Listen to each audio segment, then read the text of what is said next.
Hello and welcome to the Minimum Competence episode for Tuesday, January 21st, 2025. I'm your host for today, Andrew Leahy, a tax and technology attorney from New Jersey. On today's episode, we cover Trump's creation of the DOGE advisory group, Biden's sweeping preemptive pardons, and James McHenry's appointment as acting attorney general. Let's remember, the future is not written, and read today's legal news. On this day in legal history, January 21st, 1793, King Louis XVI of France was executed by guillotine in Paris after being convicted of treason during the French Revolution. His trial was conducted by the National Convention, a revolutionary body tasked with dismantling the monarchy and establishing a republic. Accused of conspiring against the French people and aiding foreign powers to suppress the revolution, he faced mounting evidence, including secret correspondence discovered in a palace. The convention voted on his fate, and the verdict was close. 387 deputies supported his execution, while 334 opposed or suggested alternatives, such as imprisonment or exile.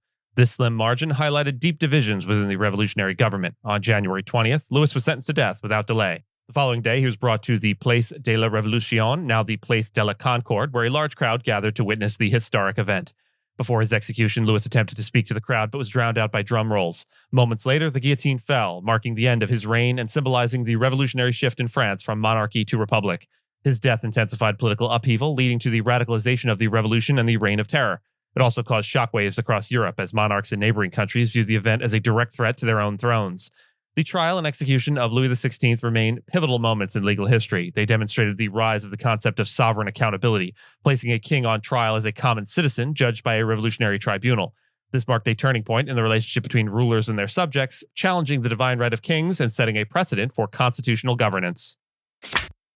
U.S. President Donald Trump announced the creation of the Department of Governmental Efficiency, or DOGE, an advisory group intended to propose significant cuts to the federal government, including eliminating agencies and reducing federal jobs by 75%.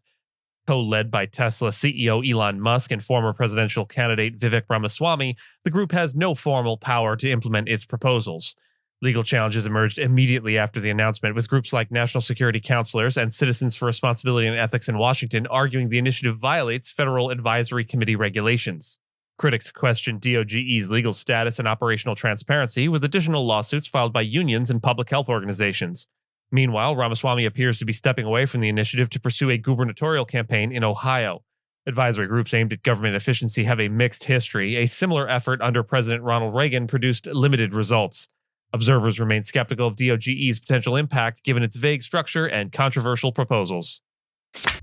In his final hours as president yesterday, Joe Biden issued a series of preemptive pardons, including for family members and critics of incoming President Donald Trump. The pardons protected prominent figures such as General Mark Milley, Dr. Anthony Fauci, and members of Congress involved in the January 6th investigation. Biden also pardoned his siblings and their spouses, citing a desire to shield them from potential politically motivated retaliation by Trump. The move, unprecedented in scope, aimed to prevent the reputational and financial damage of investigations Biden described as baseless and partisan. Biden's decision was influenced by Trump's public threats to target his adversaries upon taking office. Critics, including Trump's allies, condemned the pardons as an abuse of executive power, while recipients like Milley and Fauci expressed gratitude for the protection. Biden emphasized that the pardons did not imply guilt but were a safeguard against potential retribution. Some legal experts questioned the effectiveness of the pardons, noting they only apply to federal criminal charges and could make recipients more vulnerable to testimony demands in other proceedings. Biden acknowledged the controversial nature of the decision but deemed it necessary under what he called exceptional circumstances. The pardons have sparked debate over their implications for future presidential clemency. James McHenry, a longtime immigration attorney with the U.S. Justice Department, has been appointed as acting attorney general while awaiting Senate confirmation of President Donald Trump's nominee, Pam Bondi. McHenry will oversee the department during the early days of Trump's administration, handling legal challenges and defending the president's agenda. Previously, McHenry led a Justice Department unit focusing on immigration during Trump's first term. Additionally, Emil Bove, formerly Trump's defense attorney, has been named acting deputy attorney general. The White House also appointed Brian Driscoll as acting FBI director following the retirement of the FBI's deputy director, Paul Abate. Driscoll previously led the FBI's Newark office. The Senate will hold a hearing on Bondi's nomination for Attorney General on Wednesday, but has not yet scheduled hearings for Kash Patel, Trump's nominee for FBI Director. And with that, and as always, I thank you so much for listening to Minimum Competence, your daily news podcast for lawyers. So if you're looking for more than Minimum Competence, links to further reading on all the topics touched on today are in the show notes.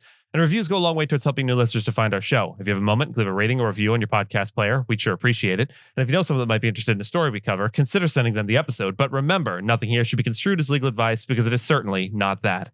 Minimum Competence is available at minimumcomp.com and wherever it is you get your finely crafted podcasts. If you haven't checked out the website in a while, give it a look. There are complete transcripts and resources for each episode and its corresponding segments, as well as an opportunity to receive new episodes in email, newsletter, form.